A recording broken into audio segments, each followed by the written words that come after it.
Hola, ¿cómo estás? Buenas tardes. Bueno, una vez más en Reflexiones Culturales, ya cursando el mes de octubre. Tuvimos varios invitados ya, tuvimos a Marta Castro en su principio, tuvimos a la tallerista Leticia Marconi y vamos a tener también mucho más. Estuvo también Rafael Molini con su testimonio en Guerra de Malvinas.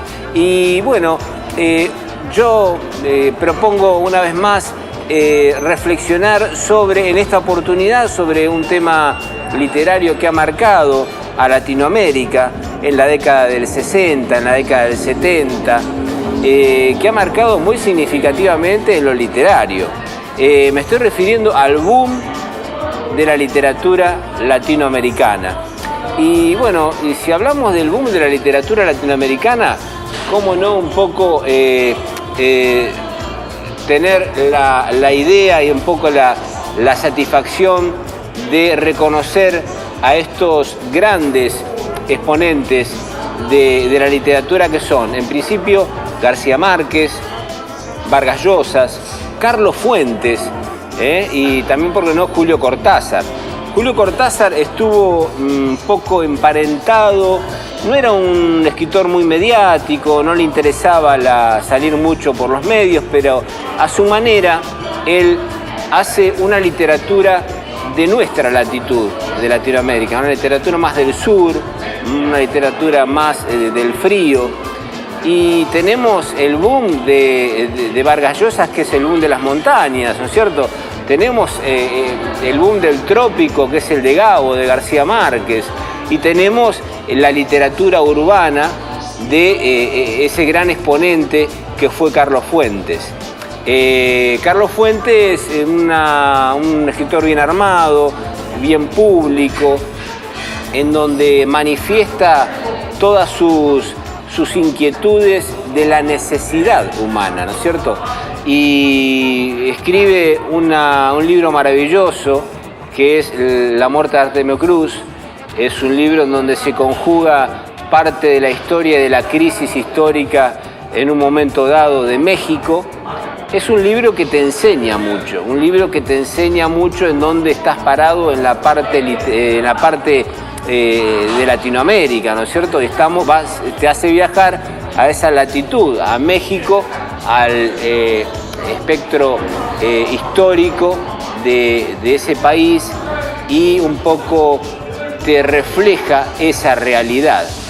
Después vamos por ejemplo a Perú, y está Vargas Llosa con Conversación en la Catedral, un libro maravilloso que creo que fue uno de los libros que más tiempo le llevó a escribirlo.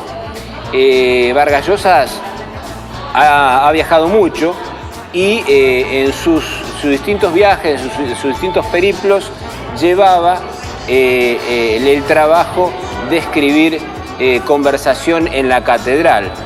Era un grupo de escritores que se mancomunaban bajo un poco la denominación de amistad, ¿no es cierto? Eran almas que conjugaban y que reflejaban parte de esa realidad latinoamericana. Y eso en una época, estamos hablando del año 64, 65, 66, después viene García Márquez en el 67, bien marcado con 100 años de soledad.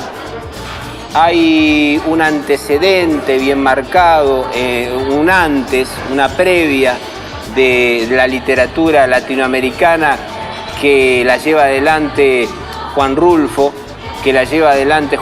con Pedro Páramo, que también un poco otro autor, Alejo Carpentier, con los pasos perdidos, Alejo Carpentier, ¿no es cierto? Es un realismo mágico que después se prolonga en eso que llamamos el boom de la literatura latinoamericana.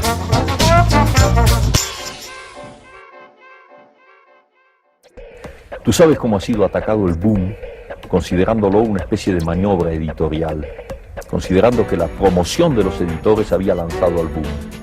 Bueno, yo no estoy calificado para hablar de eso, porque yo soy uno de los protagonistas del boom, pero puedo decirte que mi obra personal fue hecha en la soledad, fue hecha en la pobreza, fue hecha sin el menor apoyo editorial, y que cuando los editores se despertaron a mis libros, a los libros de Fuentes, a los de García Márquez, a los de Vargas Llosa, se despertaron porque las primeras precarias y difíciles ediciones habían sido bruscamente leídas por un montón de gente que se las pasó de mano en mano, y los editores, que no son tontos y que están ahí para ganar dinero, comprendieron perfectamente que esos escritores había que editarlos.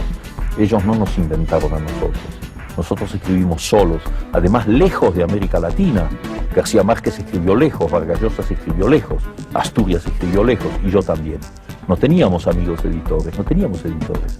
Los editores vinieron después. Y es una tentativa de deformar la realidad, sostener que el boom es una maniobra hecha con fines de promoción. Porque la verdad es que ninguna promoción editorial ha salvado a un autor o a una literatura. Con una gran campaña de promoción puedes lanzar un libro, una primera edición, pero si el libro no vale por sí mismo, ¿cuánto tiempo dura? A mí lo que me alegra en este fenómeno del llamado boom es que hay dos cosas. En primer lugar, que hemos sido leídos por primera vez por nuestros compatriotas.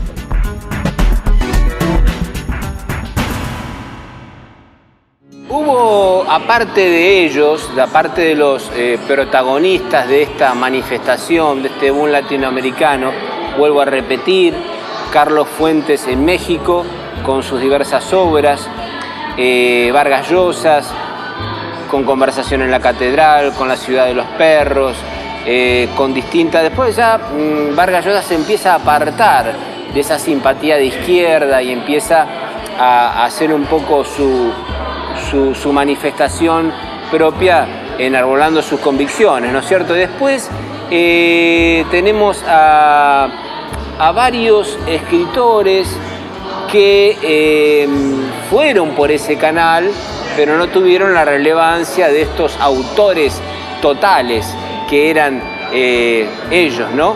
Yo creo que ellos reunían una característica fundamental: intelectuales totales, manejaban idiomas, tenían una visión cosmopolita del mundo, viajaron, la mayoría de ellos estuvo en Francia, en París, ellos mismos marcaron su antecedente y un poco enarbolaron la voz de esta literatura latinoamericana. Y lógicamente en España varios editores largaban al mundo esta nueva voz literaria conjugada por ellos, ¿no es cierto? Es claro decir que el boom latinoamericano tiene su ebullición en un momento clave de Latinoamérica, principalmente la Revolución Cubana, principalmente las distintas manifestaciones de la liberación, y bueno, ahí un poco ellos mancomunados, unidos en hermandad, eran muy amigos entre sí y un poco conjugaron esa manifestación, y fue el momento en donde se dio la voz y la identidad de la literatura en Latinoamérica, y la voz y la identidad de la literatura en Latinoamérica leída a nivel universal, leída por todo el mundo, porque antes de este boom se leía en la propia Latinoamérica, ¿no es cierto? Esa literatura que algunos la consideran pontificada, algunos la consideran, estamos hablando de los años 40, los años 30, ¿no es cierto? Esa literatura latinoamericana muy característica. Pero después toma forma, toma fama, y esa fuerza da a que se dé a conocer el Trópico de Gabo, de García Márquez, se dé a conocer esa literatura de montañas de Vargas Llosa, y se dé a conocer también esa literatura tan particular de Julio Cortázar, ¿no es cierto? Y por supuesto, el libro que marcó un poco un antes y un después en el estilo y en la vanguardia. Me estoy refiriendo a un libro de Julio Cortázar que es Rayuela. Rayuela es un poco, si lo podemos definir gráficamente, el jazz, porque bueno, Julio Cortázar tenía mucho de jazz, ¿no es cierto? Escuchaba mucho jazz. Es el jazz literario, es un jazz que se va disipando y va marcando los distintos tonos, ¿no? Y un poco eso es Rayuela, y un poco Rayuela fue creado para ser leído de atrás para adelante y de adelante para atrás, ¿no es cierto? Ese fue el objetivo de Rayuela. Le acuñaron el nombre de antinovela, le acuñaron el nombre de una novela distinta, y así fue el propósito. Y un escritor chileno de mucho renombre fue becado en la Universidad de Cambridge y lleva, en ese momento, estamos hablando del año 70, 72, lleva una tesis en donde habla de la novela de Julio Cortázar, ¿no? Rayuela. Lleva una tesis y defiende su tesis con el tema fundamental. Iba a ser una exposición filosófica, pero no, prefiere llevar el libro Rayuela para que un poco en Norteamérica y un poco en todo el mundo sea reconocida esa literatura que en cierta manera nos identifica.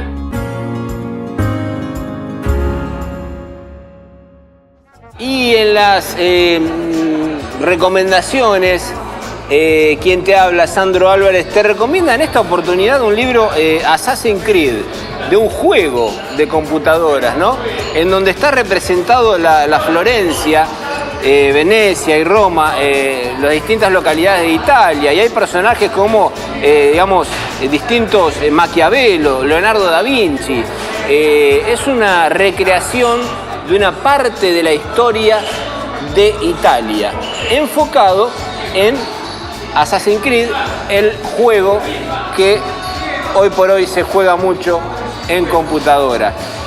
Volvemos ahora, bajamos y vamos a Charles Baudelaire, un enigmático poeta francés. Este poeta, drásticamente muerto, muy temprana edad, escribió este poemario que es muy significativo, ¿no es cierto? El poemario es Las flores del mal. Lo leí por segunda vez y encuentro las distintas, episodios libertinos del ser humano, y vale la pena ser leído. También te puedo recomendar, porque hoy vimos la literatura del boom latinoamericano, 100 años de soledad, El amor en los tiempos del cólera de García Márquez, y por qué no, La ciudad y los perros. Bueno, con esto te digo hasta la próxima y nos estamos viendo. Chao.